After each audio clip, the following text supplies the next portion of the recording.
Corona virus का बढ़ता संक्रमण एक बार फिर से लोगों की चिंता बढ़ाने लगा है। हांगकांग, सिंगापुर के बाद अब भारत में भी संक्रमण के मामलों में उछाल की खबर है।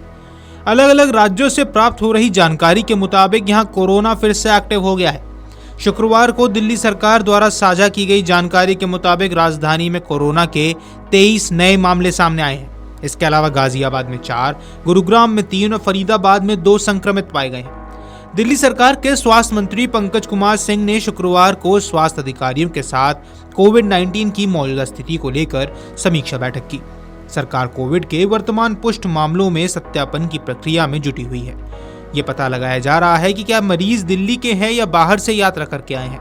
क्या देश में कोरोना की एक और लहर आने वाली है? क्या संक्रमण से बचाव के लिए एक बार फिर से लोगों को वैक्सीन लेनी होगी? आइए इस बारे में विस्तार से समझते हैं। देश में कोरोना की मौजूदा स्थिति पर नजर डालें तो पता चलता है कि केरल फिलहाल सबसे ज्यादा प्रभावित राज्य है।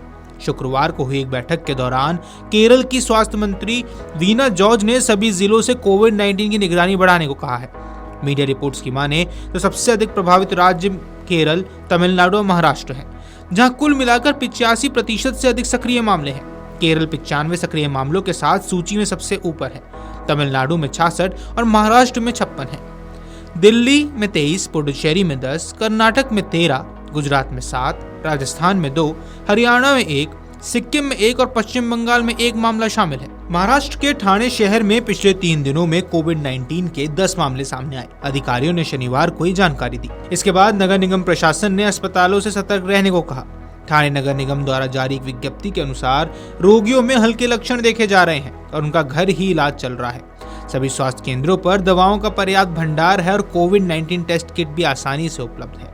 नगर निगम ने आश्वासन दिया है कि स्थिति नियंत्रण में है, लोगों को घबराने की कोई जरूरत नहीं है। पिछले कुछ दिनों से भारत में कोरोना को लेकर जैसी खबरें सामने आ रही हैं, जिस तरह से एशियाई देशों में स्थिति देखी गई है, इससे काफी लोग डर गए हैं। लोगों के मन में एक बड़ा सवाल बना हुआ है कि क्या भारत में कोरोना की एक और लहर आने वाली है।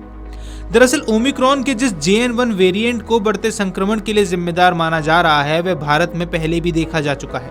इसकी प्रकृति पहले के वेरिएंट्स की तरह खतरनाक नहीं है। विशेषज्ञ बताते हैं कि समय के साथ वैक्सीन से शरीर में बनी प्रतिरक्षा प्रणाली कमजोर हो जाती है, जिससे नए म्यूटेट वायरस से संक्रमित होने का खतरा बढ़ जाता है। SARS-CoV-2 वायरस लगातार उत्परिवर्तित हो रहा है, जिससे नए सब वेरिएंट्स भी अब सामने आ रहे हैं। ये शरीर की रोग प्रतिरोधक क्षमता को चकमा दे सकता है।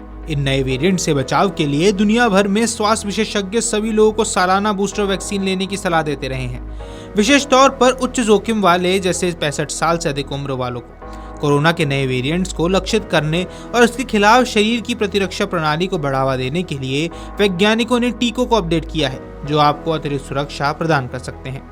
65 वर्ष या उनसे अधिक, कोमोरोबिडिटी के शिकार या अन्य उच्च जोखिम वाले लोगों को डॉक्टर से मिलकर अपडेटेड वैक्सीन लेने की सलाह दी गई है, ताकि आप जोखिमों को कम कर सकें। वैक्सीनेशन के अलावा कोरोना से बचाव के लिए सभी लोगों के लिए कोविड उपयुक्त व्यवहार का पालन करना जरूरी है।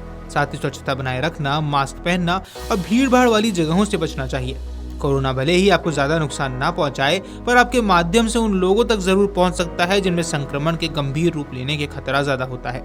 इसलिए बचाव को लेकर सभी लोगों को सावधानी बरतनी चाहिए। वहीं आपको बता दें कि अब कोरोना के नए वेरिएंट JN.1 ने दिल्ली NCR में भी अपने पैर पसार लिए हैं। हरियाणा के गुरुग्राम, फरीदाबाद जिलों में कोरोना वायरस संक्रमण के मामले सामने आए। गुरुग्राम में 2, फरीदाबाद में 1 मरीज के संक्रमण की पुष्टि हुई। स्वास्थ्य विभाग ने सभी संक्रमितों को क्वारंटीन में भेज दिया है और उनके संपर्क में आए लोगों की पहचान कर जांच की जा रही है। गुरुग्राम में हाल ही में मुंबई से लौटी 31 वर्षीय महिला और 62 वर्षीय एक अन्य व्यक्ति में कोरोना वायरस संक्रमण की पुष्टि हुई है। दोनों मरीजों को घर में क्वारंटीन में रखा गया है। स्वास्थ्य विभाग उनके संपर्क में आए लोगों की पहचान कर नमूनों की जांच कर रहा है। वीडियो डेस्क, अमरउजाला.com। अगर आप ये वीडियो YouTube पर देख रहे हैं तो हमारे चैनल को सब्सक्राइब कर बेल आइकन दबाएं और Facebook पर देख रहे हैं तो हमारे पेज को लाइक करें।